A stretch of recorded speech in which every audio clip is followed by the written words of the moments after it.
Isa po sa pinakamainit na usapin ay tungkol po sa ating budget, lalo na yung pinangalanan ng ating mahal na Pangulo about the flood control projects na ngayon ay nagkakaroon tayo ng mga investigasyon dito sa Kongreso, sa House of Representatives at doon sa Senado po.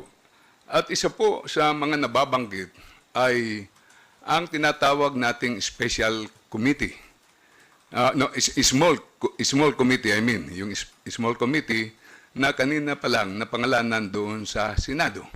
Pati po yung aking pangalan ay nasambit na kasama sa small committee. Pero kailangan natin ilagay sa tamang perspective po ang ating paggawa ng batas. Una po, pag budget hearing katulad ng ginagawa po dito, pagkatapos po ng pre-budget briefing ay pupunta po ito sa plenary. Doon po magkakaroon ng period of interpellation and debate. So nakita natin ito, yearly na may period for interpellation and debate. Ang susunod po dito ay period for individual amendments.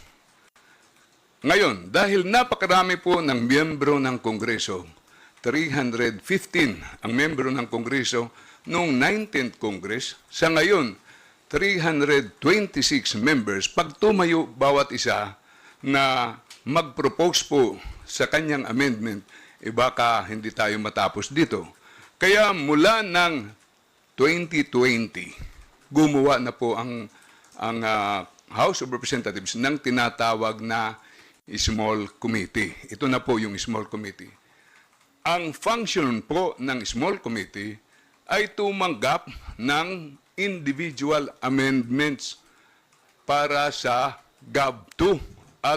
At yung individual amendments iproproseso po ng small committee at ito po yung ilalagay sa GAB2 na aprubahan po ng plenaryo. Ito lahat transparent at nakita natin yung finished product ng budget hearing dito ay ang GAB2.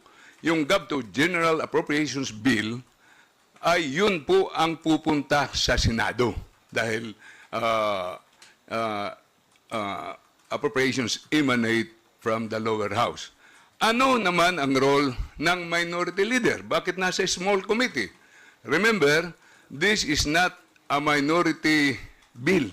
This is the bill, proposed bill of the President, and ito po yung bill ng majority. Hindi po ito ng minority. Pero kami nagpipiskalize, nag-i-scrutinize, at sumasang-ayon kung sa tingin po namin sumasang-ayon. Ang role po ng minority leader sa small committee ay i-collate ang mga kahilingan ng mga minority members. Sa akin po, ipinareceive ko po yung aking kahilingan, mga kahilingan ng mga committee members at ipresenta ko po ito sa Chairman Saldico. Unfortunately, sa aking kahilingan, 5 items na maliliit, walang pumasok sa 2025 budget. Pero may mga ibang nirequest ko po, katulad po dito, ito po yung isang nirequest ko na palagi kong sinasabi sa plenary na kailangan tayong gumawa ng Northern Samar yung Matnog to Northern Samar Bridge. At sabi ni Congressman Momo ay parang nakita niya nasa proposal na po ito ng GAB1. So, once inaprubahan po ng House of Representatives ang GAB2, automatic na po nadi-dissolve yung small committee. Ganun lang po ang function yan, ng small committee yan. After that, magkakaroon po tayo ng budget hearing sa Senado at magkakaroon ng bicameral conference committee meeting. Yung bicameral conference committee meeting, 12 senador at 12 members of the House of Representatives nandoon po na naman ang minority leader. Pero ano ang gagawin? Tradition has it. Ito po yung tradisyon.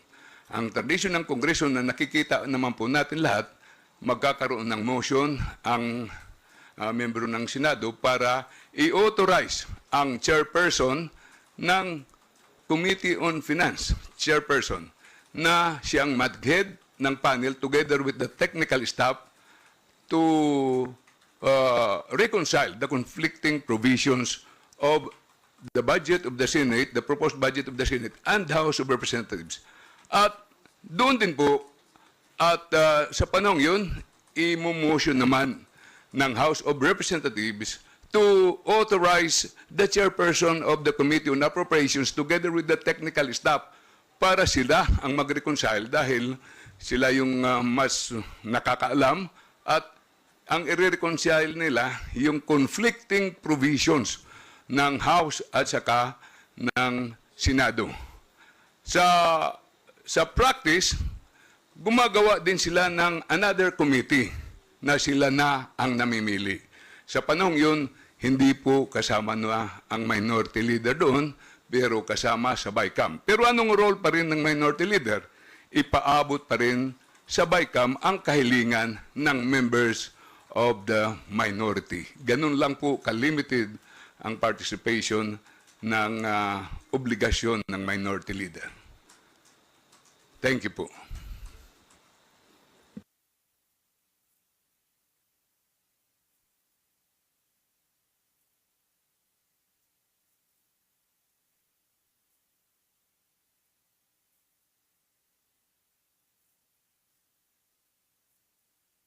Sir, may tanong lang ako regarding doon sa small committee. Kailan nga ba nag-start mag-deliberate yung small committee? 2020, after ng termination ng period for interpellation and debate, aprobahan na kaagad ang small committee, pero during the break na po yan sa October, di ba? So doon pa lang mag-start yung deliberation. Sa totoo, 2 beses lang kami nagkikita sa small committee na yan. Una, buksan, tapos tanggapin ang ating proposal na in this case, ipinareceive po natin. Pagkatapos, magre-report na po yung chairman na ito na yung ating naging kinalabasan at ito na yung GAB na i-represent sa GAB 2. So, transparent yung lahat dito sa atin sa House of Representatives. Sir, pero matagal na siyang practice, di ba? Like, 2020, nagsimula. I mean, sir, yung small committee, sir, matagal. Yeah. In 2020 po siya, sir. 2020, ibig sabihin 18th Congress pa. 18. Sir, your reaction lang po kasi si Congressman Toby Chanco humarap sa Senate Blue Ribbon Committee samantalang mayroon naman kayong NPRACOM na nagsasagawa din ng investigasyon. Your reaction, please.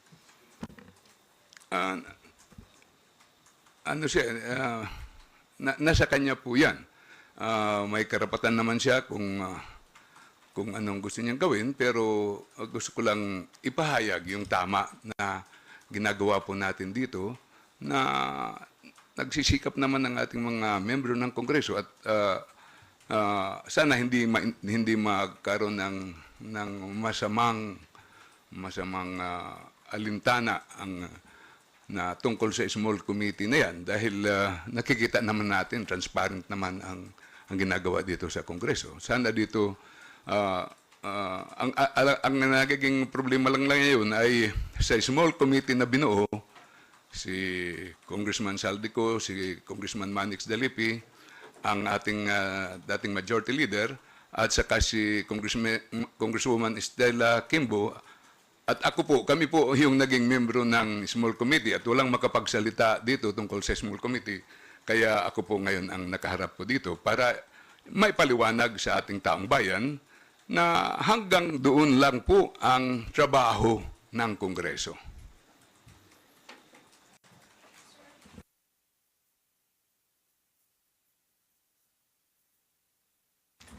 Nag-e-elect po yun. Nag-e-elect po. Ako, bilang pinuno ng minorya, ay logical ako po ma-elect ng minority. Sa majority, sila po. Pero logical din ang majority leader, chairperson ng Committee on Appropriations, at saka vice chairperson. So, nagiging 4. Pinagbubutuhan po ito sa floor. Minumotion po ito, pinagbubutuhan po sa floor. Lahat po ito pinagbubutuhan sa floor.